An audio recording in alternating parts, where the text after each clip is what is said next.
Bismillahirrahmanirrahim. Bism Hamasya. Selamat berjumpa kembali dengan Kodrat Ilahi. Hari ini ingin berbicara tentang hal keselamatan. Sebelumnya salam sehat dari saya. Ya, Tuhan selalu menjaga dan selalu membentengi kita. Ya.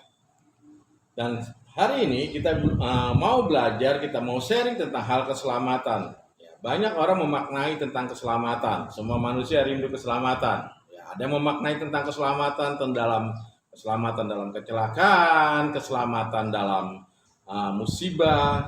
Tetapi hari ini kita berbicara tentang keselamatan, tentang rohani kita dan jasmani kita. Ya. Sebelum kita berbicara tentang keselamatan, kita harus mengetahui juga, ya, apa sih tujuan Allah menciptakan manusia. Ya. Kita lihat dalam Kejadian pasal 1. Kejadian pasal 1 ayat yang ke-26 dan 27.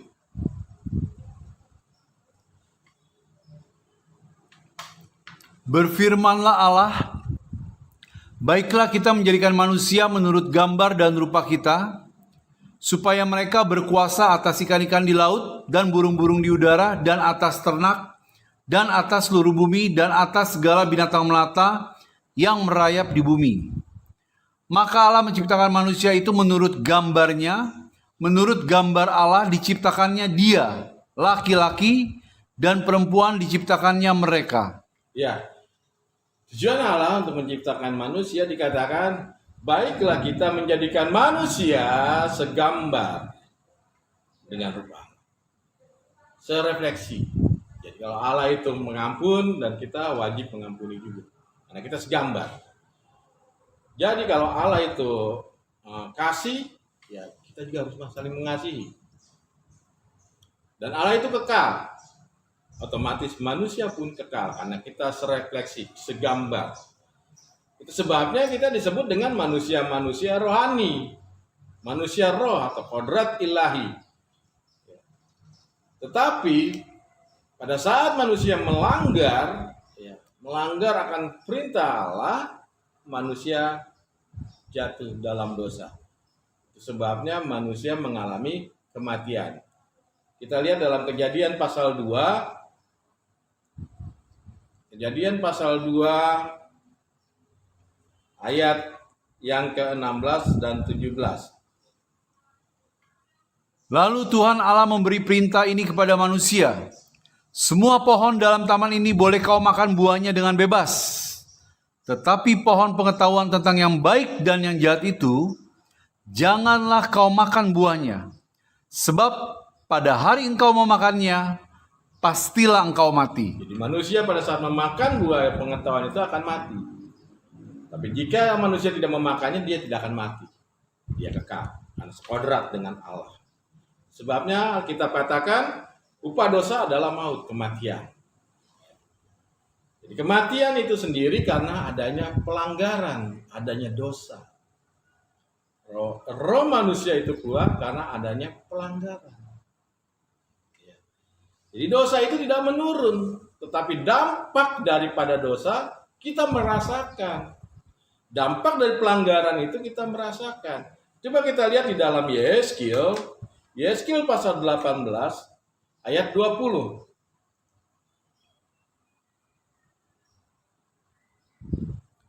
Orang yang berbuat dosa itu yang harus mati. Anak tidak akan turut menanggung kesalahan ayahnya, dan ayah tidak akan turut menanggung kesalahan anaknya. Orang benar akan menerima berkat kebenarannya, dan kefasikan orang fasik akan tertanggung atasnya. Ya. Jadi kalau orang yang berbuat dosa dia yang mati, anak tidak akan menanggungnya. Artinya tidak ada dosa turunan, yang ada dampaknya. Jadi satu contoh, ya, kalau saya seumpama melanggar hukum atau mencuri, tidak mungkin satu keluarga saya di penjara. Yang di penjaranya saya, keluarga saya ikut malu dampaknya. Itu. Jadi siapa yang berdosa dia yang menanggung. Tidak ada yang disebut dengan dosa turunan, tetapi dampaknya itu ada. Ya.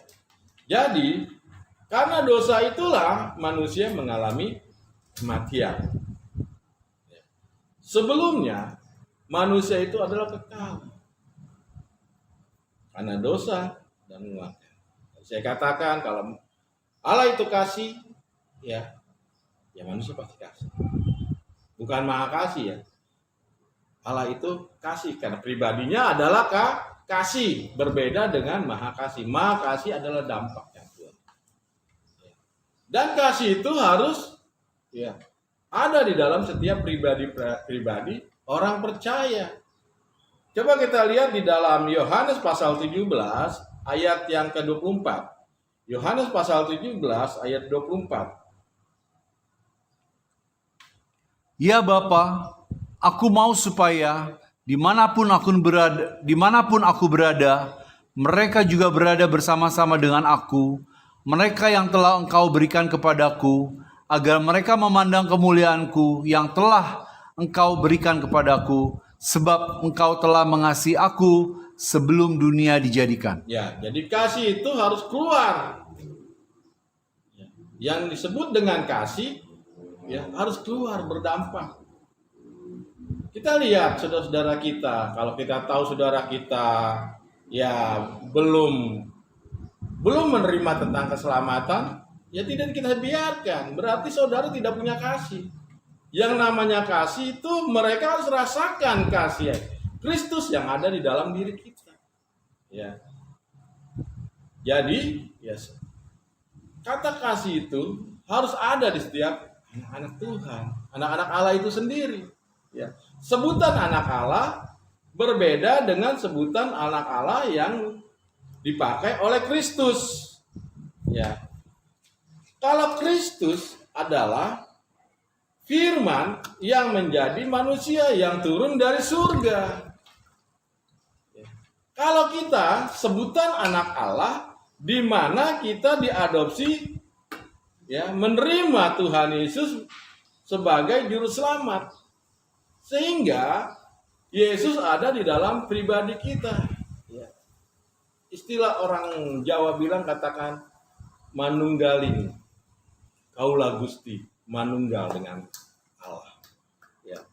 Kita lihat dalam Yohanes pasal 6 ayat yang ke-38 dan 40. Ini satu ayat yang luar biasa yang membuat saya juga meninggalkan kepercayaan saya yang lama. Boleh dibacakan? Yohanes pasal 6 ayat 38 dan 40. Sebab aku telah turun dari surga. Sebab aku telah turun dari surga. Itulah disebut dengan utusan. Terus? Bukan untuk melakukan kehendakku. Bukan untuk melakukan kehendaknya dia. Yesus itu sendiri. Tetapi untuk melakukan kehendak Dia yang telah mengutus aku. Terus? Ayat 40. Sebab inilah kehendak Bapa-Ku, yaitu supaya setiap orang yang melihat Anak dan yang percaya kepadanya beroleh hidup yang kekal, dan supaya aku membangkitkannya pada akhir zaman. Inilah simbolik dari kata anak, sesuatu yang keluar dari Allah, yaitu firman, logos itu sendiri, kalimatullah itu sendiri, keluar dari Allah, itu disebut dengan anak, masuk ke dalam rahim manusia. Tetapi yang kita garis bawahi, dia datang dari surga. Dia datang dari surga. Kita lihat lagi Yohanes pasal 3 ayat 17.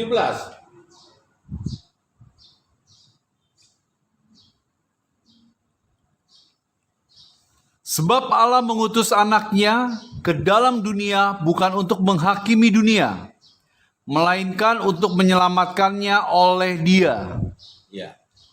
Sebab Allah mengutus anaknya, firman-Nya ke dalam dunia untuk menyelamatkan dunia, tidak menghakimi. Jadi tidak ada. Saya rasa damai dunia kalau tidak ada orang yang menghakimi. Karena penghakiman adalah milik Tuhan. Kita lihat lagi dalam Yohanes 17 ayat 28 dan 29. Yohanes pasal 7 ayat 28 dan 29. Waktu Yesus mengajar di Bait Allah, ia berseru, "Memang aku kamu kenal dan kamu tahu dari mana asalku. Dari mana asalnya Yesus? Terus, Namun aku datang bukan atas kehendakku sendiri, tetapi aku diutus oleh Dia yang benar, yang tidak kamu kenal." ya, diutus oleh Dia yang benar, artinya Dia datang dari surga. Dia tahu tempat sebelum diutus ke dalam dunia ini. Sebelumnya Dia ada di surga.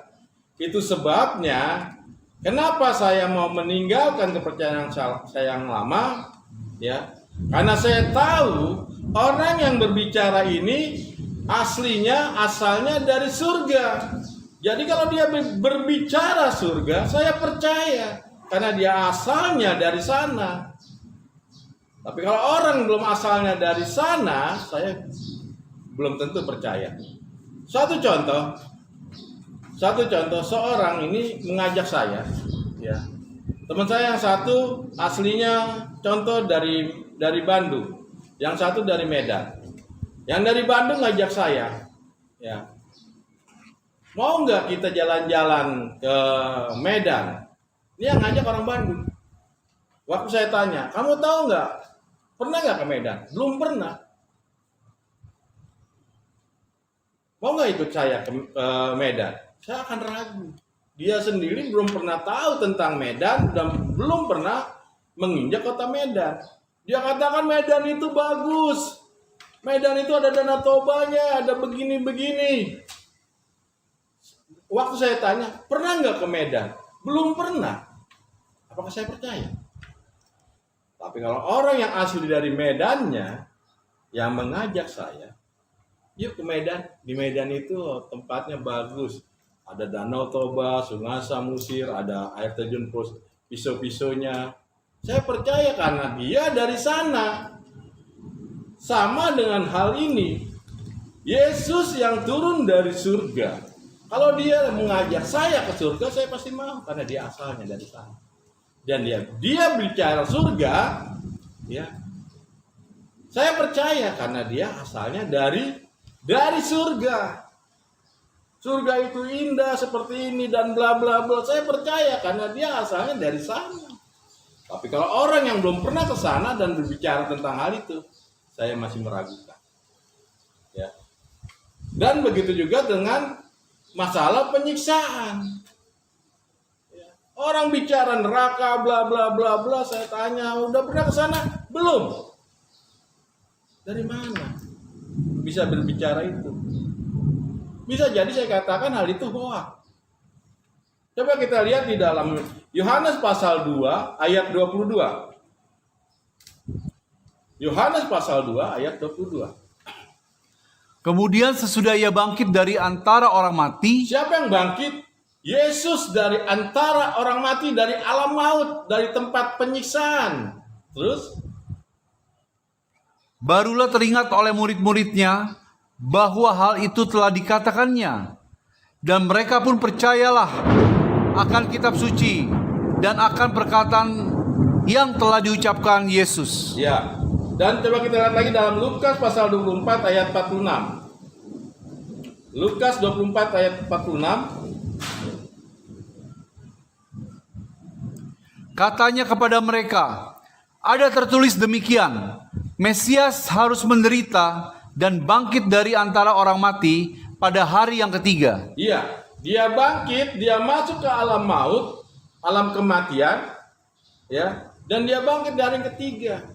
Itu sebabnya saya percaya kalau dia berbicara tentang alam maut, alam kematian, penyiksaan. Karena dia pernah ke sana, 3 hari dia bangkit. Tapi kalau ada seseorang yang berbicara tentang kematian, tentang penyiksaan, dan dia belum pernah ke sana, saya masih ragukan. Ya.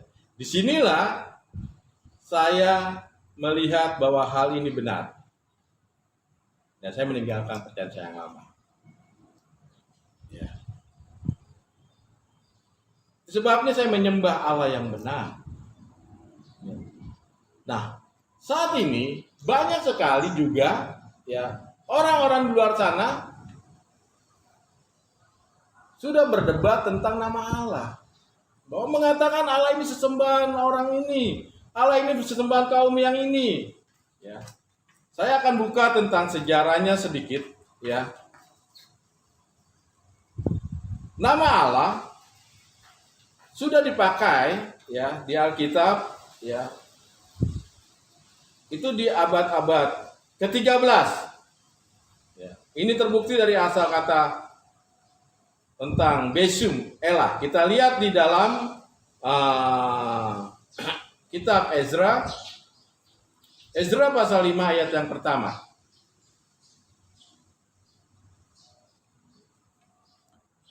Tetapi Nabi Hagai dan Zakaria bin Ido, kedua nabi itu bernubuat terhadap orang-orang Yahudi yang tinggal di Yehuda dan di Yerusalem dalam nama Allah Israel yang menyertai mereka. Nama Allah Israel, Besum Elah Israel Elohon.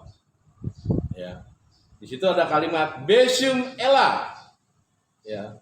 Dalam bahasa konteks bahasa Ibrani Eloah dan Elaha. Tapi dalam bahasa Aramik itu ada kata Elah, ya, ada Aloho, ya.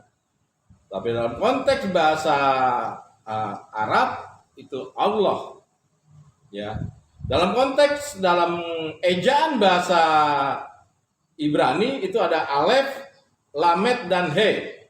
Dan konteks ejaan daripada bahasa Aram, Alaf, Lamat, dan He. Dalam bahasa Arab, Alif, Lam, Ha. Ya. Alif, Lam, Ha. Dalam konteks kitab Ezra tertulis jadi Besum Elah atau Besum Elah atau juga disebut dengan Bismillah. Jadi kalimat kata Allah itu sendiri sudah dipakai oleh para rasul, dan kekristenan pada saat itu, ya, sudah dipakai. Jadi bahasa Arab bukan bahasa-bahasa yang baru.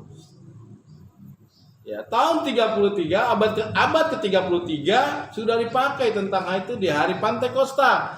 Kita lihat di dalam Kisah Para Rasul pasal yang kedua ayat yang ke-8.